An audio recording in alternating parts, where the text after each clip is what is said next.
Hello, my friends. I am going to read chapters 3 and 4 from the BFG. Chapter 3 is called The Cave. The giant ran on, but now a curious change took place in his way of running. He seemed suddenly to go into a higher gear. Faster and faster he went, and soon he was traveling at such speed that the landscape became blurred.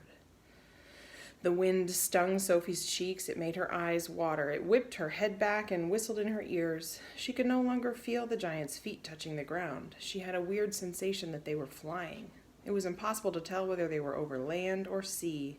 This giant had some sort of magic in his legs. The wind rushing against Sophie's face became so strong that she had to duck into the blanket to prevent her head from being blown away. Was it really possible that they were crossing oceans? It certainly felt that way to Sophie. She crouched in the blanket and listened to the howling of the wind. It went on for what seemed like hours. All at once the wind stopped its howling. The pace began to slow down. Sophie could feel the giant's feet pounding once again over the earth. She poked her head out of the blanket to have a look. They were in a country of thick forests and rushing rivers. The giant had definitely slowed down and was now running more normally, although normal was a silly word to use describing a galloping giant. He leaped over a dozen rivers. He went rattling through a great forest, then down into a valley and up over a range of hills as bare as concrete. And soon he was galloping over a desolate wasteland that was not quite of this earth. The ground was flat and pale yellow.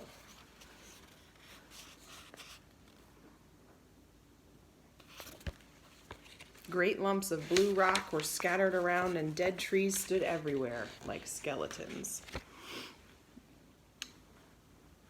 The moon had long since disappeared, and now the dawn was breaking. Sophie, still peering out from the blanket, saw suddenly ahead of her a great craggy mountain. The mountain was dark blue, and all around it the sky was gushing and glistening with light. Bits of pale gold were flying among delicate, frosty white flakes of cloud, and over to one side the rim of the morning was coming up red as blood. Right beneath the mountain the giant stopped. He was puffing mightily. His great chest was heaving in and out. He paused to catch his breath. Directly in front of them, lying against the side of the mountain, Sophie could see a massive round stone. It was as big as a house. The giant reached out and rolled the stone to one side as easily if it had been a football. And now, where the stone had been, there appeared a vast black hole.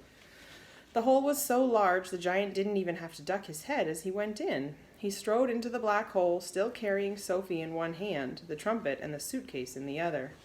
As soon as he was inside, he stopped and turned and rolled the great stone back into place so the entrance to his secret cave was completely hidden from outside.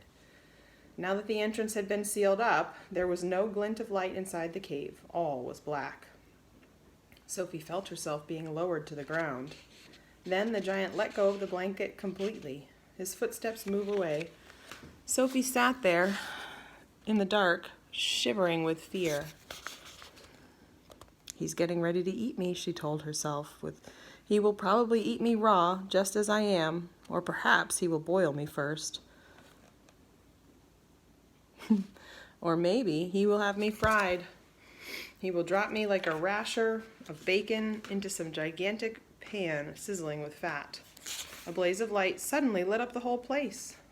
Sophie blinked and stared. She saw an enormous cavern with a high rocky roof. The walls on either side were lined with shelves, and on the shelves there stood row upon row of glass jars. There were jars everywhere. They were piled up in the corners. They filled every nook and cranny of the cave. In the middle of the floor there was a table 12 feet high and a chair to match.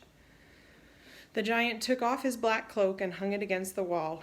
Sophie saw that under the cloak he was wearing a sort of collarless shirt and a dirty old leather waistcoat that didn't seem to have any buttons. His trousers were faded green and were far too short for his legs. On his bare feet he was wearing a pair of ridiculous sandals that for some reason had holes cut along each side, with a large hole at the end where his toes stuck out. Sophie, crouching on the floor of the cave in her nightie, gazed back at him through thick steel-rimmed glasses. She was trembling like a leaf in the wind, and a finger of ice was running up and down the length of her spine. "Ha!" shouted the giant, walking forward and rubbing his hands together. "What has us got here?" His booming voice rolled around the walls of the cave like a burst of thunder. Chapter 4, the BFG. The giant picked up the trembling Sophie with one hand and carried her across the cave and put her on the table. Now he really is going to eat me, Sophie thought.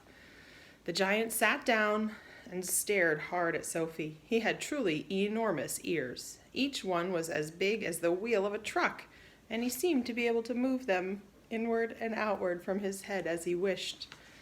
"I is hungry," the giant boomed. He grinned, showing massive square teeth. The teeth were very white and very square, and they sat in his mouth like huge slices of white bread. "Please don't eat me," Sophie stammered.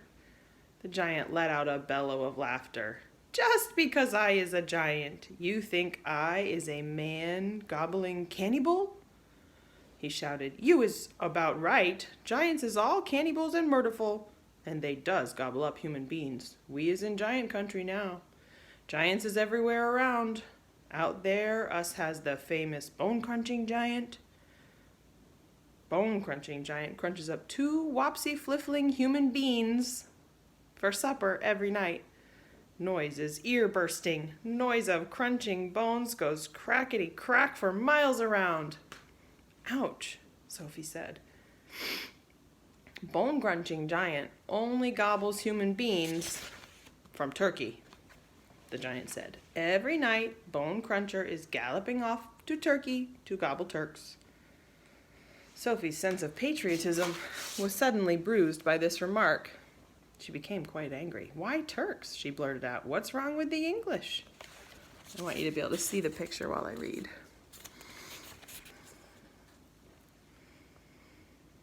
Bone-crunching giant says Turks is tasting oh so much more juicier and more scrumdiddlyumptious.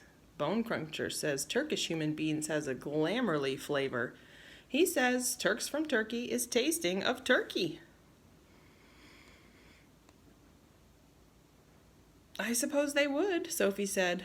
"Of course they would," the giant shouted. "Every human being is diddly and different. Some is scrumdiddlyumptious and some is ucky slush. Greeks is all full of ucky slush. No giant is eating Greeks ever." "Why not?" Sophie asked. "Greeks from Greece is all tasting greasy," the giant said. "I imagine that's possible too," Sophie said. She was wondering with a bit of a tremble what all this talking about people was leading up to. Whatever happened, she simply must play along with this peculiar giant and smile at his jokes. But were they jokes? Perhaps the great brute was just working up an appetite by talking about food.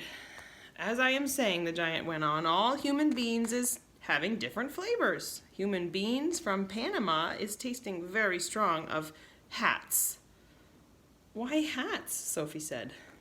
"You is not very clever," the giant said, moving his great ears in and out. "I thought all human beings is full of brains, but your head is emptier than a bung dongle." "Do you like vegetables?" Sophie asked, hoping to steer the conversation toward a slightly less dangerous kind of food. "You is trying to change the subject," the giant said sternly. "We is having an interesting babblement about the taste of the human bean. The human bean is not a vegetable." "Oh, but the bean is a vegetable," Sophie said. "Not the human bean," the giant said. "The human being has 2 legs and a vegetable has no legs at all." Sophie didn't argue anymore. The last thing she wanted to do was to make the giant cross. "The human being," the giant went on, "is coming in dillions of different flavors. For instance, human beings from Wales is tasting very whooshy of fish. There is something very fishy about whales." "You mean whales," Sophie said. "Whales. One is spelled with an H, like the animal, W-H-A-L-E-S, and the other is without an H, a capital W-A-L-E-S, and that's a part of the country of England." "Wales is Wales," the giant said. "Don't gobble funk around with words. I will now give you another example. Human beings from Jersey has a most disgustable, woolly tickle on the tongue," the giant said. "Human beings from Jersey is tasting of cardigans." "You mean jerseys," Sophie said. Jersey's another word for a shirt. "You are once again gobble-funking," the giant shouted. "Don't do it. This is a serious and snitching subject. May I continue?" "Please do," said Sophie.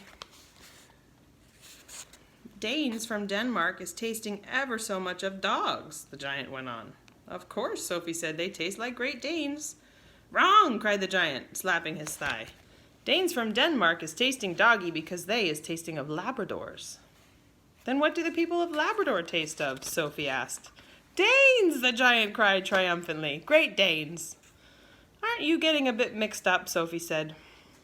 I is a very mixed up giant, the giant said, but I does do my best, and I is not nearly as mixed up as the other giants. I know one who gallops all the way to Wellington for his supper. Wellington? Where is Wellington? Your head is full of squashed flies, the giant said. Wellington is in New Zealand.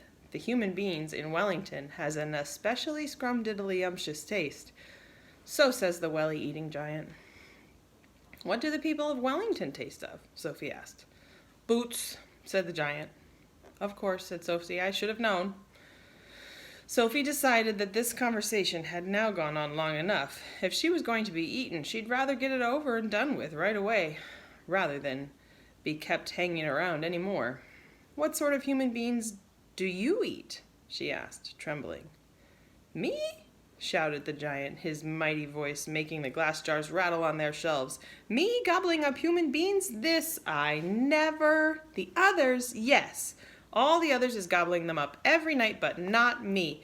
I is a freaky giant. I is a nice jumbly giant.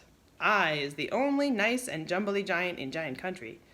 I is the BFG, the Big Friendly Giant. What is your name? My name is Sophie, Sophie said, hardly daring to believe the good news she had just heard. That's the end of chapter 4. It's pretty silly, huh? I can't wait to read your writing about it.